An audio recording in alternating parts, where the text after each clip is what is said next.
What's up guys, and welcome back to TechPlan. Today I'm going to show you two methods on how to propagate the Monstera Adansonii. Let's check it out. My Adansonii are actually doing kind of good but kind of bad. They've gotten quite viney, but not a lot of nodes actually have leaves, and I've lost a few, so I always like to just propagate things just to kind of give myself a fresh start. So the first thing I'm going to do is just chop off the really long vines that have been growing and kind of just leave like 5 or 6 leaves on these main plants and let them kind of restart growing. In case you're not sure what the node is on these vines, it's this like kind of division in the vine. It's almost like a circular mark around the entire thing, and usually there's aerial roots popping out of that area. You can see here though I have a lot of leafless nodes, but I have a whole nother video about that coming out soon, so stay tuned for that. So in order to process our vine and prepare for propagation, I'm just going to cut about 1.5 inch on either side of the nodes and just keep going up the entire vine. So I basically just have like 3-inch chunks with the node in the very center. After kind of cutting up these vines, I really didn't expect to have this many cuttings, but I do. And you can see there's quite a big pile of leafless nodes, but again, that's for another video.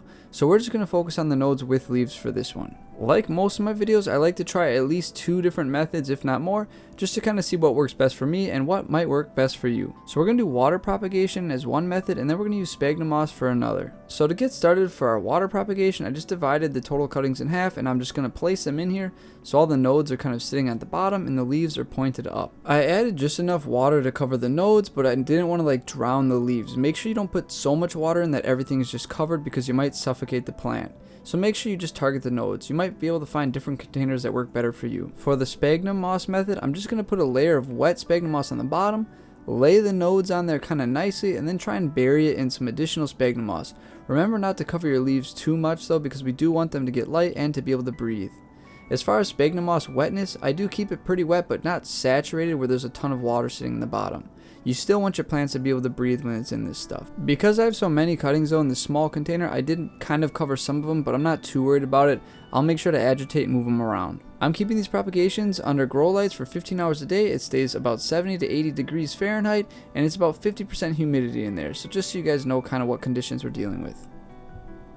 After only 4 days, I started seeing progress, so I wanted to show you guys. Let's start with the water propagation. I was a little surprised by this because 4 days really isn't that long, and I know a lot of people complain about how long it takes, but these things really shot out roots quick. As you can see, almost every cutting has a pretty good sized root starting from it from only 4 days from being cut from the plant. So I would say the water propagation is doing very well. I didn't like how they were laying in the water, so I changed the container and I kind of hooked them and hung them over the edge of a cup, and this seems to be doing a pretty good job. Now for the sphagnum moss one. Usually sphagnum moss is my go-to, but for whatever reason after digging around in here I noticed there wasn't much growth.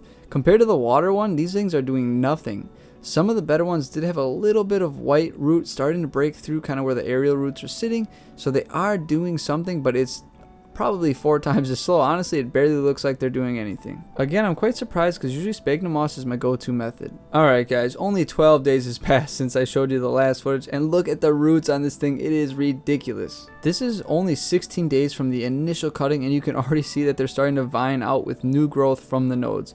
Not only do they have a good root system, but they're already starting their new growth. So this is pretty crazy, and I'm really loving how fast the water is working. These things are more than ready to be planted, so I'm going to get them all set up with some soil. For my soil mix, I'm going to use kind of some general potting soil, and then I'm going to add some orchid mix, and that usually is kind of what my go-to is for aeroid mixes.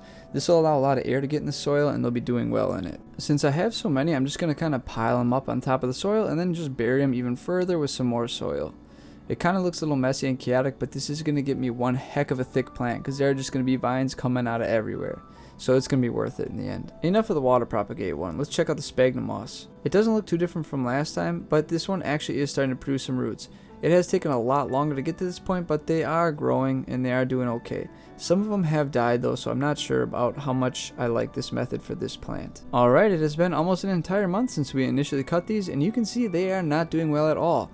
Almost every single leaf has actually died and fallen off of this, but they are starting to grow some new growth, so they're not completely dead. I took out all the healthy stuff and kind of tore away all the dead, dying, decaying stuff, and we're left with a lot of nodes with at least a new vine starting and some basic roots.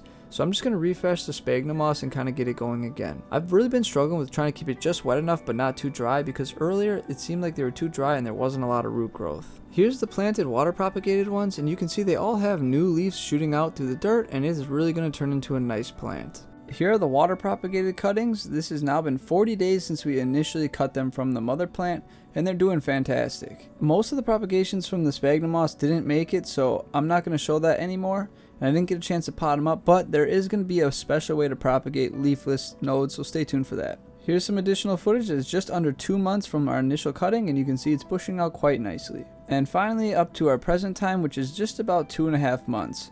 So things have filled in quite nicely, and this is why I love just jamming tons of cuttings into one pot, because you just get so many growths and so many vines, so when it finally gets to maturity, it looks really wonderful. Well guys, that pretty much sums up our video. I was surprised to see that the water method actually worked better than the sphagnum moss, only because I've had such good luck with sphagnum moss with so many other species, but maybe I'll try it again someday. Anyways guys, I hope you enjoyed it, and as always, may your plants grow strong and healthy. I'll see you next time.